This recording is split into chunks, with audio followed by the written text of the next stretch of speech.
To see the fully uncut version of this video, head over to patreon.com/Jonjo Lyons. What's that like to live deliciously?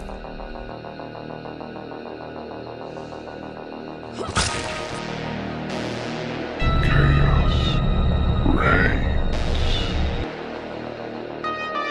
Please don't scream. Nah, Sid, don't you blame the movies. Movies don't create psychos. Movies make psychos more creative.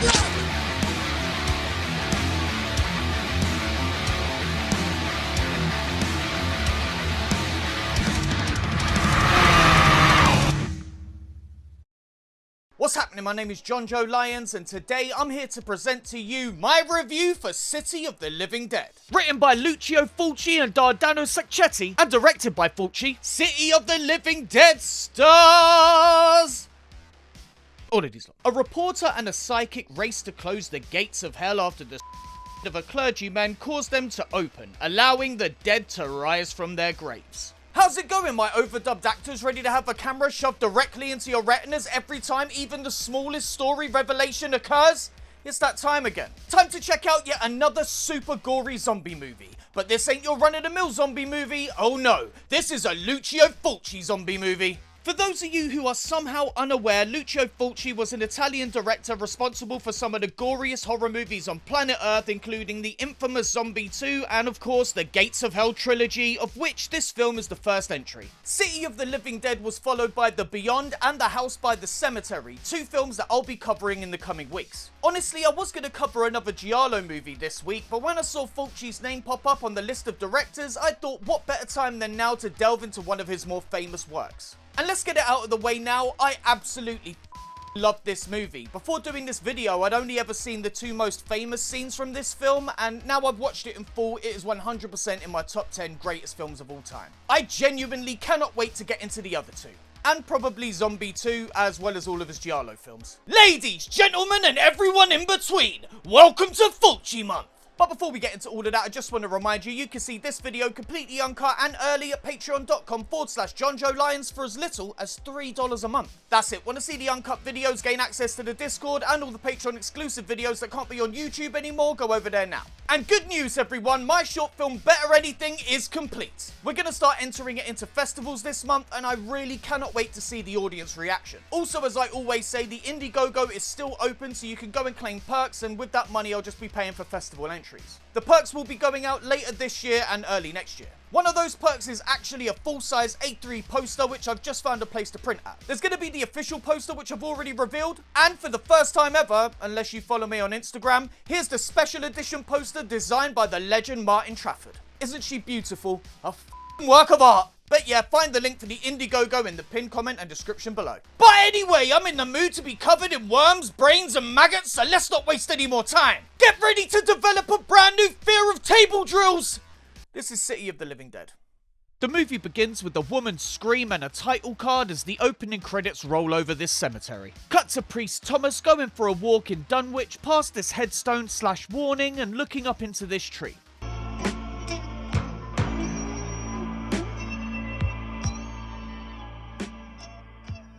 We then move to New York, where these lot are having a seance. The psychic, Mary, seems to make contact as back with the priest he sets up something a bit noosey.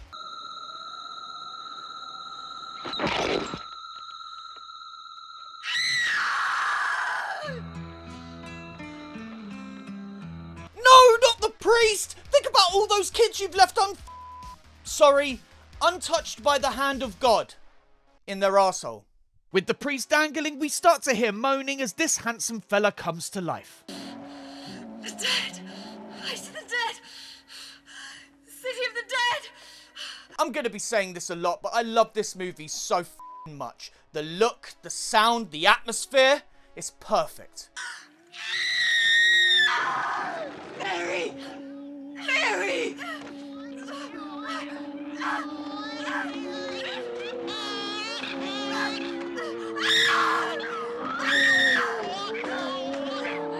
Cut to Ronald DeFeo Jr. announcing Mary is dead and the ambulance carting her away. Back inside the psychic room, this police sergeant Clay isn't convinced Mary just up and died of fright, accusing those involved of being on drugs. Teresa then pipes up and the sergeant confirms with her the story, that Mary was killed by some 4,000-year-old book. She then starts to explain the Book of Enoch when this happens. In the Book of Enoch, the killer is... Sergeant, come here and look!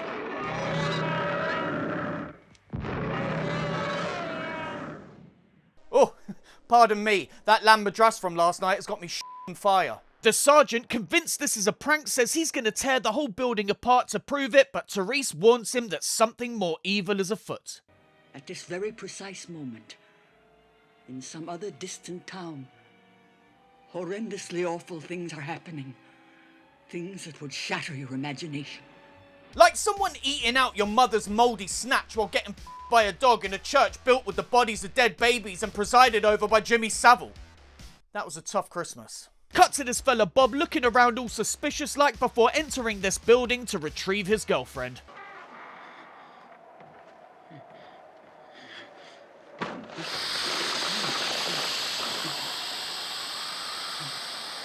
Jesus Christ, did they really self-inflate like that? Impressive. He then turns to notice the most rotten dead body I've ever seen in my entire life. Cut back to the city where we meet journalist Peter Bell as he chats to this fella looking for Sergeant Clay. He's looking for more info on the mysterious death of Mary, but the cop f***s him off and we cut over to Junie's lounge. Inside, these guys are having a cheeky drink when suddenly a mirror breaks for no reason.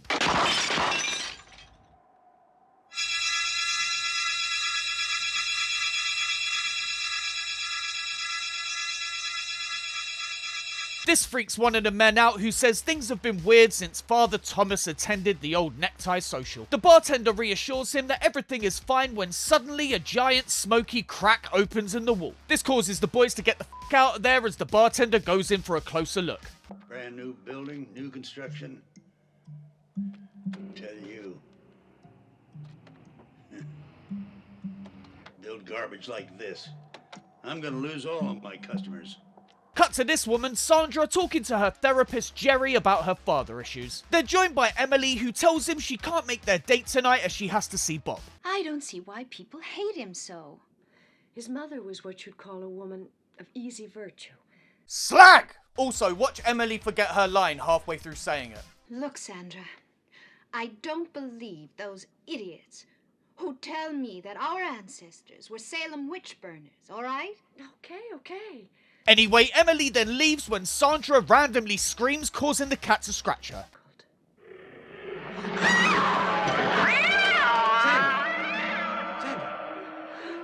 Or maybe she screams because the cat scratched her. I don't know, it's hard to tell. Cute cat though. Cut to these two gravediggers on their lunch break when they're joined by Peter. They tell him to bugger off as they do whatever work this is, then Peter takes a walk up to Mary's coffin. The men finally pick up Mary's box, get her lowered into the grave and begin to bury her when they realise it's 5 PM, which is quitting time. Even though they were just having lunch 2 minutes ago, but whatever. Peter then goes to leave as inside the coffin, Mary opens her eyes and starts to bang on the ceiling. What would you call the top of a coffin if you're in it? The roof? The lid? Answers in the comments. Peter stops and starts walking away 20 goddamn times before going to investigate the sound.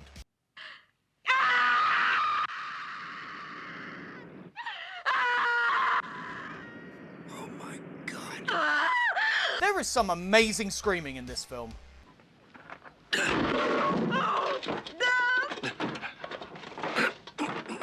Jesus Christ, Peter, use the f***ing handle! Coffin's open!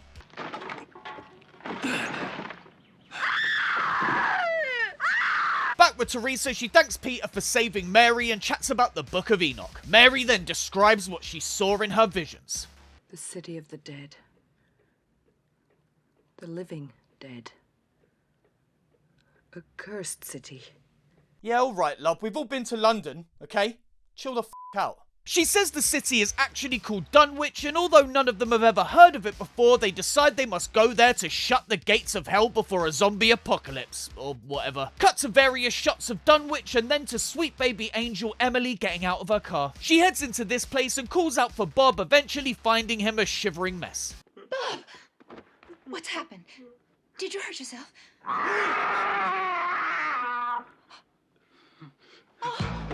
Bob then takes off when the worst happens. Poor Emily is smothered to death by Father Thomas.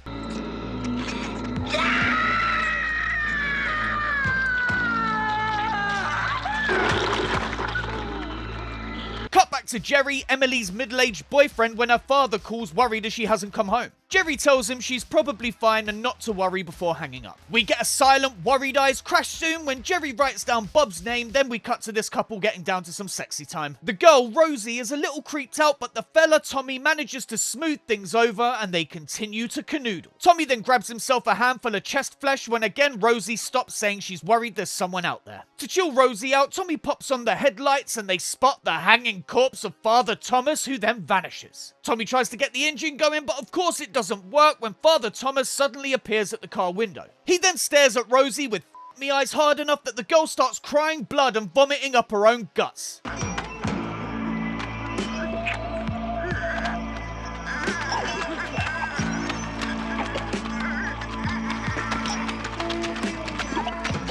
Gross, Rosie. You better brush your teeth before we get back to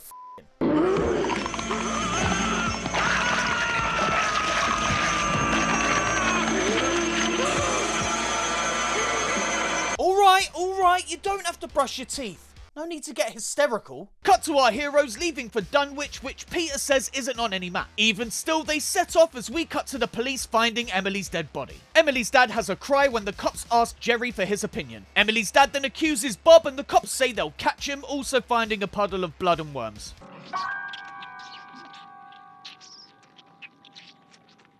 Good Lord. That kid's gonna fry. Mark my word. Back with our heroes once again, Peter asks Mary what she saw in her vision and she says a priest who by hanging himself opened the gates of hell and that he must be destroyed. We then cut to this old bitch in a box. As Emily's family enter the funeral home. They ask where Emily is and we learn she's still being worked on as we see this work in the mortuary. Here the mortician makes the poor girl up all nice and pretty when Jerry finds out the box died the previous night of fear. Frightened to death. That's what he said. Fear. Of what? Damned if I know, Doc. It's the strangest thing I ever heard of. Fear. Back at the bar, the fellas talk about all the people that have been going missing recently. The bartender also thinks it's Bob, and this guy, Mr. Ross, agrees, saying 2 years ago Bob took Ross's daughter Anne out into the woods, but luckily they were found in time. Cut to Emily's family whinging on about her being dead. You better take John out. It's actually Jonjo. Jonjo, come on, let's go outside. It's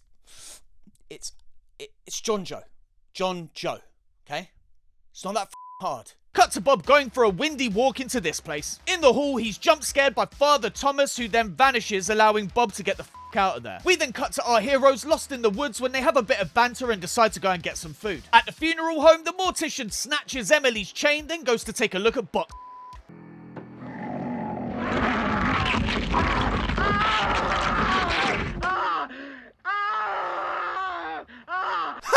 Whoops! Box is vicious! Cut to Emily's family home as inside John is sitting on his bed. The boy then hears some moaning and goes to investigate when he's reunited with his sister.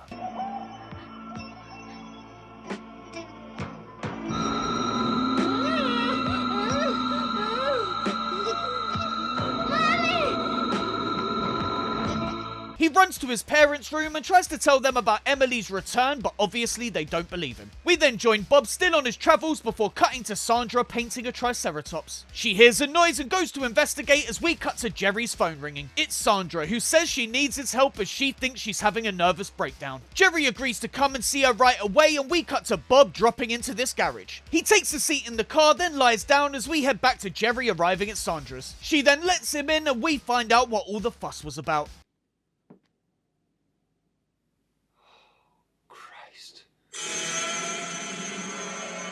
Box, bitch! Jerry tells Sandra to calm down and wonders how the dead body got here, then pours himself a drink and decides to call the sheriff. They then hear some freaky growly noises and step forth with the gun drawn to find Box has vanished. There's another noise upstairs and Sandra starts freaking out, but Jerry calms her down again and they go off to search the house.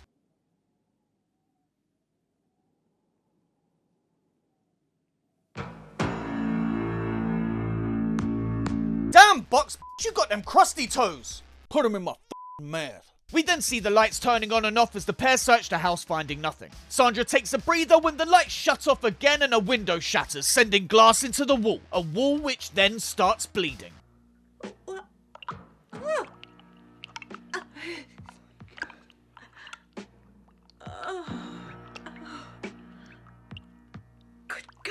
Blood. We get more shots of the town, then cut to the next day as Peter and Mary ask a priest where Dunwich is. You know that Dunwich was built on the ruins of the original Salem, the village of witches and heresy and evil. Yeah, but they've got a really good rub and tug joint out there, so just give us the directions. He gives them the directions, then asks why they're going, but Peter just says they're visiting a friend. They then bugger off as the priest shakes his head. Cut to Bob in the car when a woman walks in to grab her secret stash of weed. She discovers Bob and we find out this is actually Anne, and more importantly, they're in Mr. Ross's garage. Anne offers Bob a joint, but there's no time for that as Mr. Ross quickly rumbles them and slaps Bob into a table drill which turns on. Bob tries to explain, but it's no use as Mr. Ross subjects him to one of the gnarliest deaths I have ever seen in a film. A table drill through his head.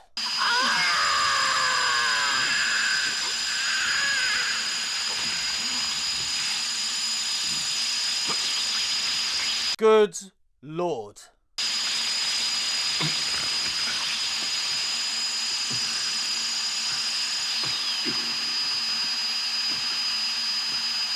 What a way to go. Jesus Christ. Cut to Jerry and Sandra arriving at the funeral home but not getting an answer. Jerry decides to check the cemetery while Sandra elects to go back to his office. We then see a shadow in the window as we find Mary and Peter have arrived. Storylines start to coalesce as Jerry arrives at the graveyard and is approached by our heroes. They ask about Father Thomas's gravestone, and when Jerry asks why they want to know, we cut to everyone in his office all caught up.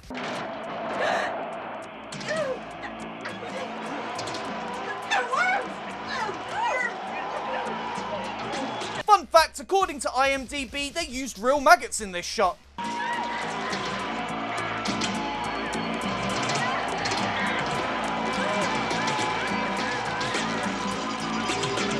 10 kilograms of the bastards.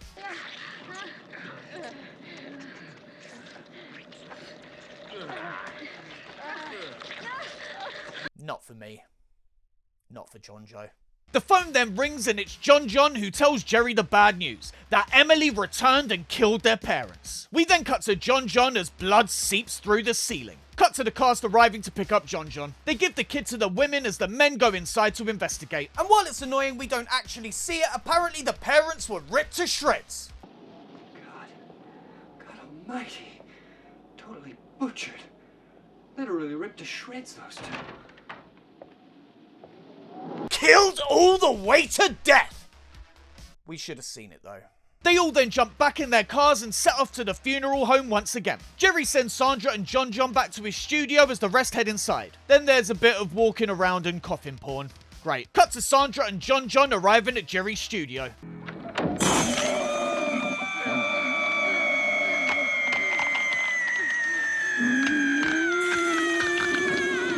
No, not Sandra!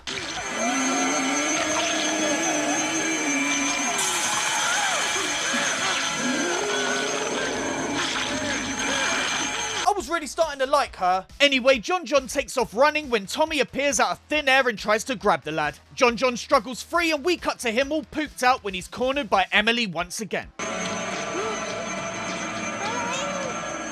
Jerry appears and tells him to get to the police around the corner, then closes his eyes until Emily vanishes into smoke. Peter and Mary then take off, arriving at the graveyard with Jerry.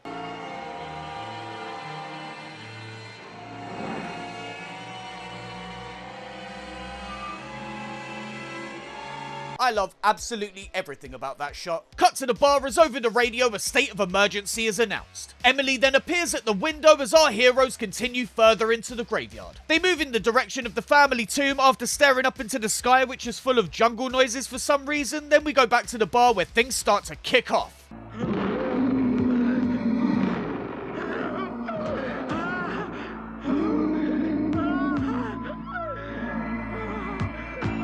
Honestly, I didn't know magic zombies was a thing I ever wanted, but would you look at that? It's amazing. The heroes open up the tomb and enter, finding a bunch of bodies and Father Thomas's final resting place. They then try to crack it open, causing this rat to be ejected from within.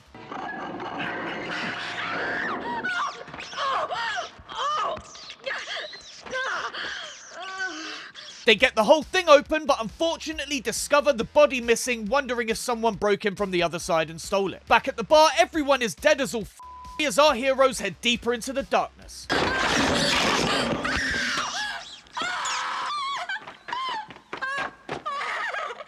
That's when they see poor Sandra, who is not quite as chatty as she once was.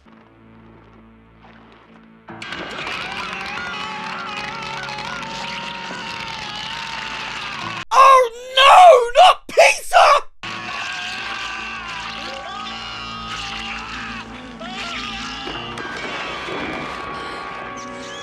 I didn't expect that at all. I thought he was the hero. Sandra then gives Mary the bloody eye stare, but Jerry puts an end to that, stabbing her in the tum-tum.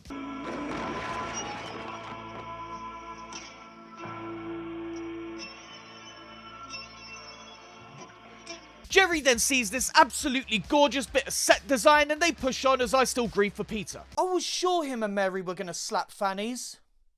R.I.P. young blood. Around the pair, we see the dead starting to stir as they continue, forming an orderly queue behind them. Jerry and Mary then end up in this colourful hall as the zombies make themselves known. That's when Father Thomas appears and makes Mary cry blood once again. But it's all good. Jerry knows how to fix that shit.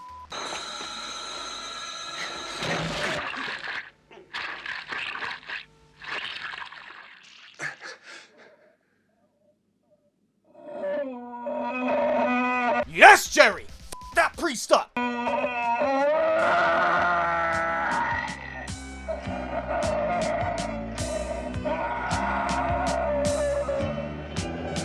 The rest of the zombies then also burst into flames and Father Thomas finally dies. Again. Cut outside as Jonjo arrives with the police and our heroes pull themselves out of the tomb.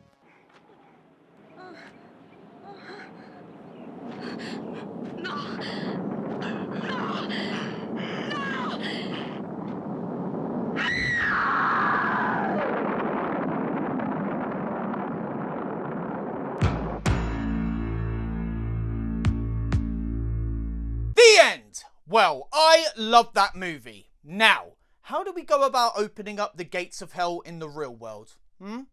Let's come together as a community on that one. City of the Living Dead is a fantastic piece of Italian gore cinema that I had such a good time with. It has pretty much everything I could ever ask for in an 80s horror movie, and I cannot wait to see as many films like it as possible. The story is simple enough, with a priest hanging himself and instantly opening the gates of hell. This leads to the town being overrun with the walking dead and hijinks ensue. It's up to a journalist, a psychic, and a psychologist to save the day. One thing I noticed about the structure of this film and absolutely loved was how it cuts around so much between characters. It made it feel like the story was based on a novel but not adapted very well. Like each scene could be a chapter scaled down to 30 seconds or so. I don't know why, but I just really appreciated that. I would love to read a novelization of this film. I bet there's so much you could expand on, especially if it was told from different perspectives in each chapter. That would be sick. I also have some questions. Did the priest know what was going to happen if he offed himself? Was it his loss of faith that caused the gates of hell to open? Why was he essentially the avatar of evil and the final boss? I really would love to know more about him, but of course we never learn anything. Also, what was the end about? Why does Mary scream? Is it because she can sense that evil has taken over the child, even though admittedly he looks fine? Perhaps she was screaming at the horrific realization that she will now have to be a mother to this little shit, with Jerry being the father. Although Mary is probably a bit too old for Jerry. Oh, and why the f did Mr. Ross kill Bob so viciously? I get he thought Bob was trying to f his daughter, but to kill him in such a grotesque way was a bit overboard. Before seeing this film, I assumed that scene featured a Mr. Ross who had been taken over by the evil of the town, but no such event is suggested in the film. I don't know. I also love that Anne just f***s off immediately, leaving Bob to his demise. What a bitch. Onto the characters, and we get a great ensemble here. I loved Mary and her performance. Peter was charming as f***. Jerry was your typical Stephen King protagonist. Emily was a treat both in human and zombie form. Sandra was fine. Bob was a shivering pervert in the best way, and somehow the kid wasn't all that irritating. Aside from them, all the other supporting characters were fine. It was a great cast, and I haven't felt this bad at surprise deaths in a while. Poor Peter. Onto the gore, and holy moly was this a good one. The throwing up guts and table drill were obviously amazing, but the squishy brain action was also really fun. So fun they did it 3 times. I'm a bit pissed off at the off-screen kills like Emily's parents and the bar fight, but I'm gonna put that down to budget. Oh, and the zombies all look awesome. Great stuff. Onto production, and as I said in the breakdown, I love the atmosphere of this movie. The look and sound of this film were great, plus an absolute banger of a score. I'd really love to recreate this style one day, as I just fell in love with it. One thing I will say was pretty funny was the magically appearing zombies. The way they just appeared like it was an episode of Bewitched really made me laugh, but then of course I came around to liking that idea as well. In the end, City of the Living Dead was a fantastic time. It has the style, the story, and the gore to keep me locked in from start to finish. Sure, I wish I could have got a little bit more insight into the priest, but other than that, this is pretty much the perfect film. I cannot wait to cover the other 2 chapters in the Gates of Hell trilogy, but for now, this is a film that you must sit down and watch with your friends immediately. So that was my review of City of the Living Dead. What do you lot think? I really enjoyed it, but more importantly, I am coming away feeling super inspired. Maybe I can take my script and make it much more this flavour than the 1950s monster movie it originally was. Also, I just realised there was no nudity in this film. Is that a standard for Fulci? It's going to be fun finding out, I guess. I'm about to begin a brand new cinematic journey, and I am so excited. It'd be pretty ironic if The Godfather of Gore never showed tits. Yeah, vomiting guts is fine, but if I even get a sniff of a ham sandwich, I'm walking off set.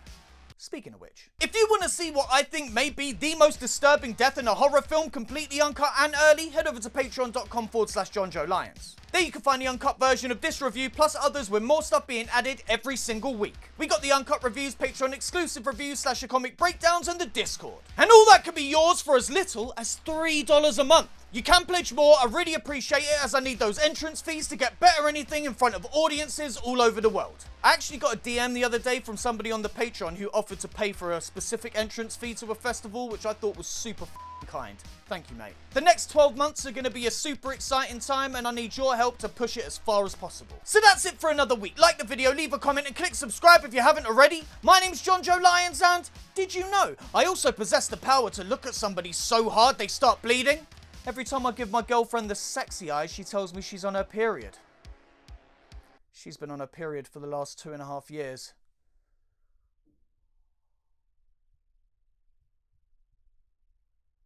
See you next time.